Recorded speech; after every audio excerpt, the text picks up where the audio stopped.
बदल के भाग के छुप के औरतों के कपड़े पहन के छुप गए थे। ये वही है सब, इनका डीएनए चेक कर लो, इनका वही डीएनए। और आतंकिस्तान बोलो इन्हें, पाकिस्तानी तो हो ही नहीं सकते।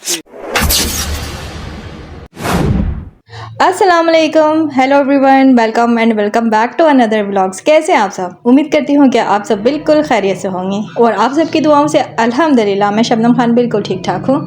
देख लिया आप लोगों ने एक नफ्सियाती और पागल दल्ले भैया के इंटरव्यूज़।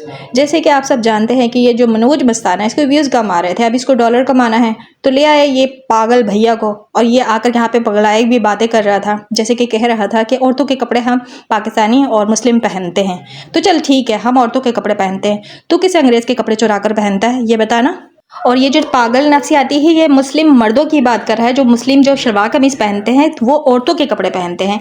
पर मेरा सवाल ये है इस दल्ले भैया से कि तू जो ये पैंट शर्ट पहनता है किस अंग्रेज़ के कपड़े चुरा कर पहनता है?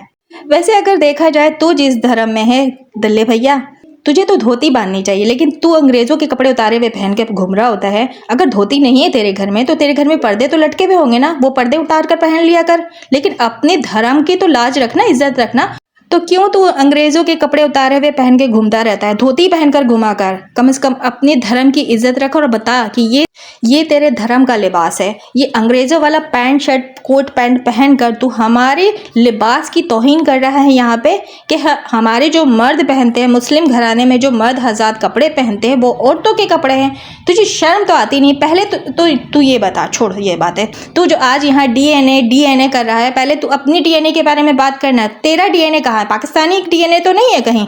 और अगर पाकिस्तानी डीएनए आतंकवादी होता है तो आतंकवादी तू भी हुआ। और अगर पाकिस्तानी डीएनए आतंकवादी है बकौल तेरे कहने से कि तू कह रहा है यहाँ पे कि पाकिस्तानी जो डीएनए है वो आतंकवादी होते हैं, तो जो 4 बच्चे तू दबाकर लेके बैठा हुआ है ना वो पाकिस्तानी है, गुलाम हैदर के बच्चे हैं, तो कहीं वो भी आतंकवादी ना निकल आए कल को। तो खबरदार उन बच्चों पे भरोसा मत करना, शराफत से उनको पाकिस्तान डिपोर्ट करा दे चुटकी बजाते हुए। इतनी बकवासें मत कर। यहाँ पर डीएनए कर रहा है, लेकिन तुझे ये नहीं पता कि जिस पे तू कब्जा करके बैठा हुआ पाकिस्तानी 4 बच्चे वो भी मुस्लिम डीएनए है, पाकिस्तानी बच्चे हैं। तो कैसे तू रख सकता है उन 4 बच्चों को हिंदुस्तान में? जब तुझे पाकिस्तानी डीएनए पे भरोसा नहीं है कि वो आतंकवादी होते हैं, टेररिस्ट होते हैं, तो फिर उनको कैसे रख सकता है कब्जा करके?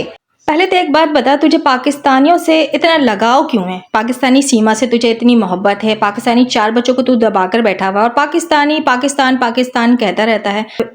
कहीं ऐसा तो नहीं है कि तेरा भी डीएनए किसी पाकिस्तानी से तो नहीं है? हो सकता है, जब भी तुझे इतनी मोहब्बत पाकिस्तानियों से है। जैसे कि मिसाल के तौर पे सीमा बगोड़ी को ही ले लीजिए, और हर वक्त ये पाकिस्तान को बुरा भला बोलता रहता है। आई थिंक के कुछ हुआ होगा इसकी माँ के साथ, जब ये आकर इस तरह की बकवास कर रहा है आज के वीडियो में। जैसे बोलेगा वैसे सुनेगा। तो चलिए इसकी कुछ बकवास और सुन लेते हैं, फिर उस पर इसकी धुलाई अच्छे से करती हूँ मैं।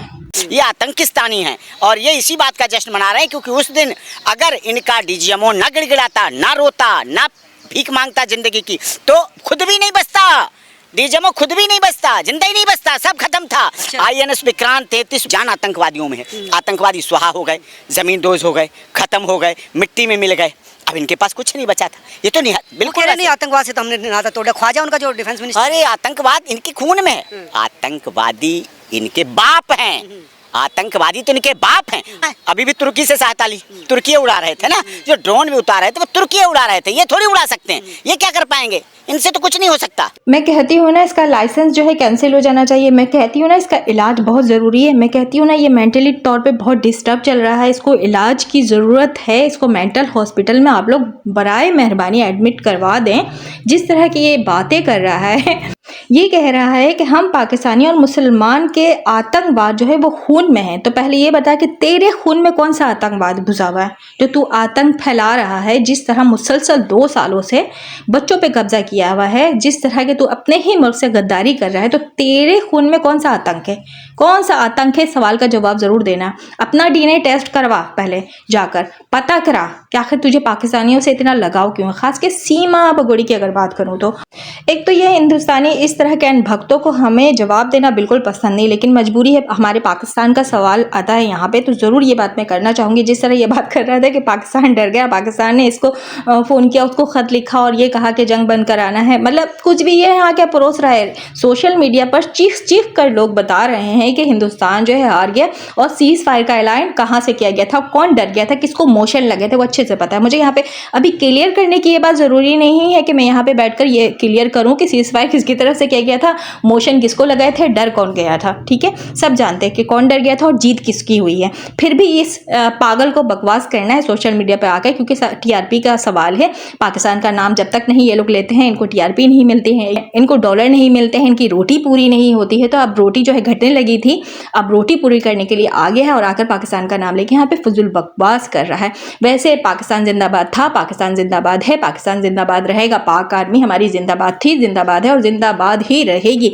इन जैसों का मुंह जो है हमेशा काला था, काला है और काला ही रहेगा। इस तरह झूठ आकर परोसने से सच जो है बदल नहीं जाएगा और झूठ जो है वो सच नहीं हो जाएगा। आतंकवादी मारा है इन लोगों ने, बकौल इस दल्ले भैया के। सब जानते अच्छे से कि कहाँ भारत की तरफ से अटैक किया गया था, सिविलियन पे अटैक किया गया था, मस्जिद पे अटैक किया गया था, जहाँ पे हमारी मस्जिद शहीद हुई, जहाँ पे हमारे कुरान शहीद हुआ, जहाँ पे हमारे मासूम बच्चे शहीद हुए। ये शहीद करके ये पागल कुत्ता कह रहा है कि हमने आतंकवादियों को मारा। अगर तुम जैसे पागलों की नज़र में कि मासूम बच्चे आतंकवादी होते हैं और हम आतंकवादी पैदा करते हैं और आतंकवादी तैयार करते हैं, तो फिर शर्म आनी चाहिए कि तूने 4 बच्चे मुसलमान जो पाकिस्तानी दबोड़ के रखे हुए हैं वो भी फिर आतंकवादी है। तो उन बच्चों को क्यों रखा हुआ, उन बच्चों से इतना प्यार दुलार क्यों दिखाता है, और सीमा से इतना दुलार क्यों दिखाता है, इतना प्यार क्यों दिखाता है, इतनी लगाव क्यों है? क्योंकि सीमा से तू डॉलर कमा रहा है, क्योंकि सीमा जो है पाकिस्तानी, क्योंकि वो जो 4 बच्चे हैं वो पाकिस्तानी हैं। मतलब पाकिस्तान को भी बुरा बोलो, पाकिस्तान के DNA के बारे में बात बोलो और पाकिस्तान के बच्चों को इस्तेमाल करते हुए डॉलर भी छापो, अपने जेब भी गर्म करो। तुम लोग बेगैरत हो, बेगैरत थे, बेगैरत ही रहोगे। और क्या तू यहाँ पे आके सोशल मीडिया पे आतंकी कर रहा है? तुम लोगों ने कितनी आतंक फैलाई हुई है कश्मीर में, वो नजर नहीं आता? तुम लोग खुद आतंकवादी हो, तुम लोग खुद आतंकी कर रहे हो कश्मीरियों के साथ, किस तरह जुल्म करते हो सब पता है हमें, पूरी दुनिया जानती है। और पाकिस्तान पे इल्ज़ाम लगाते हो, मुसलमान पे इल्ज़ाम लगाते हो हमेशा के मुसलमान जो है आतंकी बनाते हैं और आतंकवादी होते हैं। और अभी जब तुम लोगों का मुंह काला हो चुका है, हार चुके हो जंग, तो अपने ही भारत के रहने वाले, इंडिया के रहने वाले मुसलमानों पे तुम लोग जुल्म कर रहे हो मुसलसल। क्या कुछ कर रहे हो, क्या हमें पता नहीं? हम सोशल मीडिया पे नहीं देखते कि तुम लोग भारत के रहने वाले ही मुसलमानों पे जुल्म कर रहे हो, जुल्म ढा रहे हो, उनको खदेड़ कर वहाँ से निकालने की कोशिश कर रहे हो। लेकिन पता है क्या, जब यही मुसलमान उठेंगे ना तो तुम लोगों को लग पता जाएगा कि मुसलमान के आखिर होती क्या है ताकत। जिस तरह कुत्तों की तरह भौंकना है ना सोशल मीडिया पे आके, तू भौंक ले। सवाल यह है कि 4 बच्चे तू क्यों दबोड़ के बैठा हुआ? अगर पाकिस्तानी मुसलमान जो आतंकी होते हैं तो वो बच्चे आज भी मुसलमान हैं। सवाल ये है कि तू उन बच्चों के साथ इतना प्यार दुलार क्यों दिखाता? सवाल ये है कि तू पाकिस्तान क्यों करता है? सवाल ये है कि सीमा को सपोर्ट करके क्या साबित करने की कोशिश कर रहा है कि तू पाकिस्तानी घुसपैठिया को वहाँ रख कर ये बता रहा है कि वो सनातन धर्म में आ गई। ना ना ना, सीमा सनातन धर्म में आई नहीं है। सीमा का ये दिखलावा है। सीमा किस मकसद से गई है ये बात तो तू छुपा रहा है ना। हिंदुस्तानी तो बता रहे हैं कि सीमा जो है जासूस भी हो सकती है, लेकिन ये बात तो तू छुपा रहा है ना। असल में तू खुद आतंकी है, असल में तू खुद आतंकवादी, असल में तू खुद अपने ही मुल्क का गद्दार है। और इल्ज़ाम लगाता है गुलाम हैदर पर, और इल्ज़ाम लगाता है मुसलमानों पर, और इल्ज़ाम लगा रहा है बैठकर यहाँ पर पाकिस्तानियों पर। शर्म तो तुझे आती नहीं है। सवाल ये है मेरा कि अपनी DNA तू टेस्ट करवा, अगर नहीं करवा सकता है तो तू अपना लाइसेंस कैंसिल करवा और जाकर अपना इलाज करा। दिमाग के इलाज की तुझे बहुत ज़रूरत है। इस तरह फजूल बकवास आकर मत किया कर।